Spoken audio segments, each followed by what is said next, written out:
Assalamualaikum warahmatullahi wabarakatuh. Perkenalkan, nama saya Tamu Harni, NIM F 2019-01090 dari kelas C2 Prodi Farmasi Universitas Mandala Waluya Kendari. Baiklah, di sini saya akan menjelaskan mengenai kanker. Yang pertama itu definisi kanker. Kanker adalah pembentukan jaringan baru yang abnormal dan bersifat ganas. Suatu kelompok sel dengan mendadak menjadi liar dan memperbanyak diri secara pesat dan tidak tertahankan serta mengakibatkan pembengkakan atau benjolan yang disebut tumor atau neoplasma. Sel-sel kanker ini menginfiltrasi ke dalam jaringan-jaringan sekitarnya dan memusnahkannya. Tumor setempat ini seringkali menyebabkan sel-selnya melalui saluran darah dan limfe ke tempat-tempat lain dari tubuh di mana berkembang neoplasma sekunder. Selanjutnya, jenis-jenis kanker. Yang pertama itu karsinoma, merupakan jenis kanker berasal dari sel yang melapisi permukaan tubuh atau permukaan saluran tubuh, misalnya jaringan seperti sel kulit, testis, ovarium, kelenjar mukus, payudara, leher rahim, kolon, rektum, lambung, dan pankreas. Yang kedua ada limfoma, merupakan jenis kanker yang berasal dari jaringan yang membentuk darah, misalnya sumsum tulang belakang, leukemia.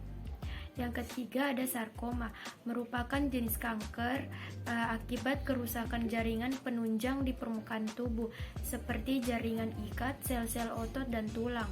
Yang keempat ada glioma, merupakan dia kanker susunan saraf, misalnya sel-sel glia atau jaringan panjang di susunan saraf pusat.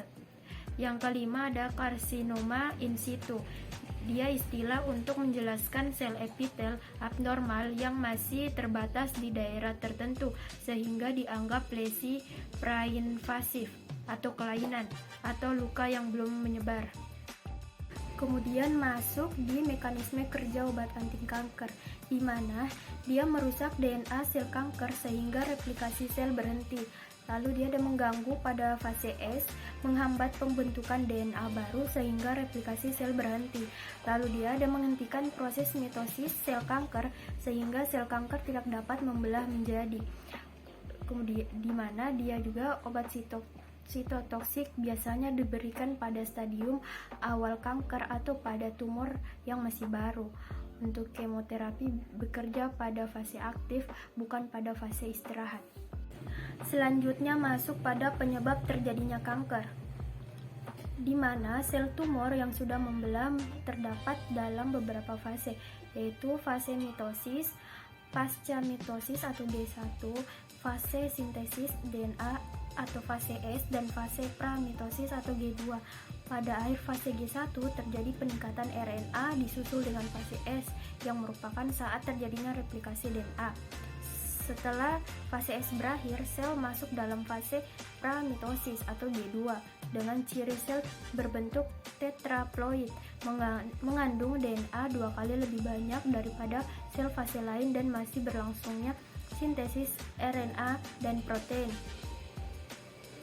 Sewaktu fase mitosis berlangsung atau fase M, sintesis protein dan RNA berkurang secara tiba-tiba dan terjadi pembelahan menjadi 2 sel. Selain itu, sel dapat memasuki interfase untuk kembali memasuki fase G1. Inilah saat berproliferasi atau memasuki fase istirahat. Pada sel pada fase GO masih potensial untuk berproliferasi, disebut sel klorogenik atau sel induk. Jadi yang dapat menambah jumlah sel kanker adalah sel yang dalam siklus proliferasi dan dalam fase GO. Selanjutnya masuk pada obat anti kanker. Yang pertama ada agen pengalkilasi. Salah satu golongan obat anti kanker yang bekerja dengan membentuk senyawa kationik yang diikuti pemecahan cincin membentuk ion karbonium reaktif. Ion ini bereaksi melalui reaksi alkilasi membentuk ikatan kovalen dengan gugus pendonor elektron yang terdapat pada peak 4-8 struktur asam amino. Yang kedua ada antimetabolit. Antimetabolit merupakan obat anti kanker yang bekerja menghambat enzim-enzim yang diperlukan untuk memproduksi basa yang menjadi bahan penyusun DNA. Topoisomerase adalah enzim yang mengkatalisis kerusakan sementara dan bergabung kembali dengan salah satu untai DNA topoisomerase 1 atau 2.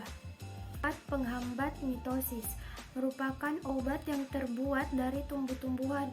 Mekanisme kerjanya adalah dengan menghambat proses pembelahan sel pada tahap metafase agar tidak dapat memasuki tahap selanjutnya yaitu anafase, di mana suatu struktur seperti tali imainer bernama tubulin akan berperan untuk menarik kromosom kepada masing-masing sel yang baru terbentuk.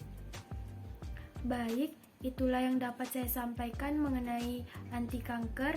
Lebih dan kurangnya mohon dimaafkan. Wabillahi taufiq walhidayah. Wassalamualaikum warahmatullahi wabarakatuh.